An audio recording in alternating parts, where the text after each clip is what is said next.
Good morning everybody students. आइए आज हम बात करते हैं चैप्टर 9 प्रकाश यानी लाइट। ये फिजिक्स का पहला चैप्टर है हमारा और इसमें हम सबसे पहले बात करेंगे प्रकाश यानी कि लाइट यानी प्रकाश है क्या।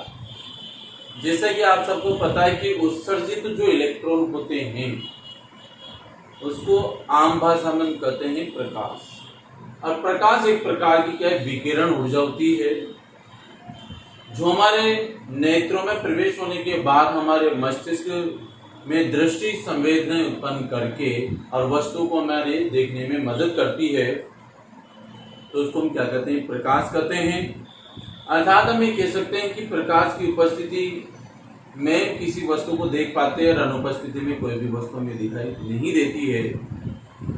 तो विस्तार से हम यहाँ पर बात करेंगे कि प्रकाश में पृथ्वी पर प्रकाश का स्रोत हमारे सूर्य है और इस सूर्य का जो प्रकाश उसके माध्यम से हम किसी वस्तु को देख पाते हैं। जबकि आपको पता है कि अंधेरे में हम सूर्य के प्रकाश की अनुपस्थिति में किसी वस्तु को देख नहीं पाते हैं। तो देखिए, डी ब्रोगली ने प्रकाश के बारे में बताया है, इनके अनुसार बताया है कि डी ब्रोगली के द्वैतवाद के अनुसार प्रकाश अपने आप में फोटोन कण, एक तो क्या है फोटोन कण और तरंग, फोटोन कण और तरंग दोनों की तरह, इसलिए फोटोन कण और तरंग दोनों की तरह व्यवहार करता है, इसलिए इसको द्वैतवाद कहा गया। क्या कहा गया? द्वैतवाद। फोटोन कण व तरंग की तरह व्यवहार करता है। अध्यारोपण अर्थात किसी वस्तु पर आरोपित एवं विवर्तन अर्थात विवर्तन का मतलब किसी वस्तु पर पड़ने पर फैल जाना प्रकाश का। तो अध्यारोपण है विवर्तन का कारण प्रकाश की तरंग प्रकृति की। जब इसकी तरंगे किसी एक जगह पर पुंजित हो जाती है यानी एक जगह पर एकत्रित हो जाती है उसको अध्यारोपण कहेंगे। किसी वस्तु से टकराने के बाद फैल जाती है तो उसका विवर्तन कहलाता है। तथा प्रकाश विद्युत प्रभाव और प्रकाश की द्रव्य से अन्योन्य क्रिया, प्रकाश की विद्युत प्रभाव से और प्रकाश की द्रव्य से, अन्योन्य का मतलब है परस्पर क्रिया प्रकाश की कणीय प्रकृति के कारण होती है। चाहे वो विद्युत प्रभाव हो चाहे वह प्रकाश का द्रव्य प्रभाव हो, उनमें जो अन्योन्य क्रिया होती है यानी प्रकाश की द्रव्य के प्रतिक्रिया या प्रकाश की विद्युत के प्रतिक्रिया जो क्रिया संपन्न होती है वह होती है अन्योन्य क्रिया, प्रकाश की कणीय प्रकृति के कारण होती है। इसको हम कहते हैं प्रकाश। किसके अनुसार? डी ब्रोगली के अनुसार। तो हम यहां तक ये कह सकते हैं फोटोन कण और तरंग दोनों की तरह व्यवहार करता है। यहां तक ही आप इसकी परिभाषा देंगे। और पृथ्वी पर सूर्य का जो प्रकाश का जो स्रोत है वो सूर्य है। और मैंने जिससे कि आपको बता दी कि प्रकाश वह विकिरण ऊर्जा है जो हमारे नेत्रों में प्रवेश होने के बाद मस्तिष्क में दृष्टि संवेदना उत्पन्न कर वस्तु को हमें दिखाने में मदद करती है। तो देखिए, वस्तु को दिखाने में कैसे प्रकाश हमारी मदद करता है। देखिए, वस्तु का दिखाई देना। इसमें देखिए, किसी वस्तु को देखने के लिए आवश्यक है कि प्रकाश उस वस्तु पर गिर रहा है या नहीं गिर रहा। मान लीजिए अगर कोई वस्तु आपके अंधेरे कमरे में रखी है, अब आप उसको ढूंढते जाएंगे तो या तो आप गिरेंगे या फिर वो वस्तु गिर जाएगी, क्योंकि आपको पता नहीं कि वस्तु किस जगह पर सुव्यवस्थित रूप से रखी हुई है, तो गिरेगी। अब उससे बचाने के लिए आपको क्या करना पड़ेगा? तो टॉर्च जलानी पड़ेगी, तो प्रकाश प्रकीर्णित होगा, फैलेगा, आप वस्तु को देख पाएंगे। तो किसी वस्तु को देखने के लिए आवश्यक है कि प्रकाश उस वस्तु पर गिरे और गिरने के बाद ही वस्तु आपको, क्योंकि जिसे वस्तु के ऊपर प्रकाश गिरेगा और वो प्रकीर्णित होगा, फैलेगा, आपकी आंखों में आकर के मस्तिष्क में संवेदना उत्पन्न करने के बाद वह वस्तु आपको स्पष्ट दिखाई देगी। तथा उस वस्तु पर प्रकाश को परावर्तित करे, यानी वस्तु को देखने के लिए दो चीजें आवश्यक है। एक तो प्रकाश वस्तु पर गिरे और गिरने के बाद वस्तु उस प्रकाश को क्या कर दे? प्रकीर्णित कर दे अर्थात फैला दे। तो जैसे हम टॉर्च को किसी वस्तु पर डालते हैं तो वह प्रकाश उसके ऊपर गिरा और उसके बाद उस प्रकाश को उस वस्तु ने क्या किया? प्रकीर्णित कर दिया अर्थात फैला दिया। फैलाने के बाद चारों ओर उजाला होकर आपको वस्तु स्पष्ट दिखाई देने लगती है। इसके आगे हम बात करें जब किसी से परावर्तित का मतलब टकराने के बाद फेल कर जो प्रकाश हमारे नेत्रों में आता है, तो नेत्र के रेटिना, कहां पर? रेटिना, यानी कि रेटिना आपका जो भाग है आंख का, उसको हम कहेंगे दृष्टिपटल। तो जो जिस वस्तु पर प्रकाश गिरा था वहां से जब प्रकाश किसी वस्तु से परावर्तित होकर हमारे नेत्रों पर आता है, तो नेत्र के रेटिना या दृष्टिपटल पर उस वस्तु का प्रतिबिंब बनता है, क्योंकि हमारे नेत्र में उत्तल लेंस होता है, इसका प्रतिबिंब हमेशा उल्टा होता है। जो प्रतिबिंब आपका बनता है वो उल्टा बनता है, परंतु हमारे मस्तिष्क के अंदर ऐसी शक्ति होती है जो आपको वस्तु को सीधा करके दिखाती है, इसलिए वस्तु आपको सीधी दिखाई देती है।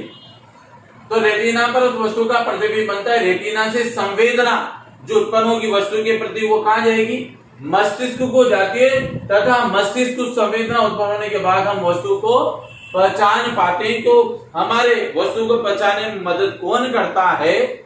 मस्तिष्क करता है। तो सीधी सी बात है कि जब किसी वस्तु पर प्रकाश गिरता है तो गिरने के बाद वो वस्तु प्रकाश को प्रकीर्णित कर और उसको हमारे नेत्रों पर डालती है। नेत्रों पर वस्तु का प्रतिबिंब उत्तल लेंस होने के कारण हमारे रेटिना पर या दृष्टिपटल पर बनता है, और दृष्टिपटल पर जब आपके मस्तिष्क ये बनता है प्रतिबिंब, तो रेटिना से जो संवेदनाएं उत्पन्न होती है वह वस्तु की संवेदनाएं मस्तिष्क में जाती है, मस्तिष्क आप उसको वस्तु को स्पष्ट दिखाने के लिए आपको प्रेरित करता है। तो यह तो हो गया वस्तु का दिखाई देना। अब आता है, देखिए, जिस रंग का प्रकाश, जैसे सफेद, काला, नीला, पीला, हरा, लाल, बैंगनी, यहाँ तक कि केसर या कुछ भी XYZ कलर हो, जिस रंग का प्रकाश वस्तु से परावर्तित होता है, यानी जैसे उसके ऊपर गिरकर वापस लौटता है, परावर्तित का मतलब फैलता है, लौटता है, तो वस्तु उसी रंग की दिखाई देगी जिस रंग का परावर्तन हुआ है। गिरने के बाद उसी रंग की वस्तु आपको दिखाई देती है। यदि वस्तु प्रकाश के सभी रंगों को अवशोषित कर ले, यदि वस्तु प्रकाश के जो सभी रंग होते हैं, क्योंकि हमारा जो प्रकाश होता है सफेद रंग का, और सफेद रंगों से सफेद रंग से मिलकर बनते हैं 7 रंग, जिसको हम स्पेक्ट्रम कहते हैं, और उन 7 रंगों से मिलकर बना होता है सफेद रंग। तो यहाँ पे कहा गया है यदि वस्तु प्रकाश के सभी रंगों को अवशोषित कर ले अपने अंदर, तो वह हमें क्या होगी? काली दिखाई देगी। क्या होगी? काली, क्योंकि उसने वस्तु ने सभी रंगों को अपने अंदर अवशोषित कर लिया। तो फिर रिफ्लेक्शन कहाँ हुआ, यानी कि परावर्तन कहाँ हुआ? तो वस्तु आपको कहां से दिखाई दी? क्योंकि वस्तु ने खुद नहीं पूरे रंगों को क्या कर लिया? अपने अंदर समा लिया।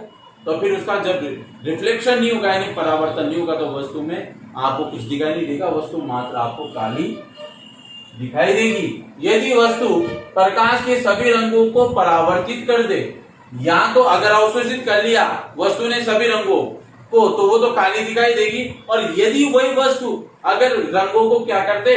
परावर्तित कर दे, तो फिर आपको क्या होगा? वस्तु सफेद दिखाई देती है। तो यही कारण है कि वस्तु का काला या सफेद दिखाई देना किसके ऊपर निर्भर करता है? वस्तु के ऊपर। अगर वस्तु ने रंगों को अवशोषित कर लिया तो काली, और परावर्तित कर दिया तो वह आपको सफेद दिखाई देती है।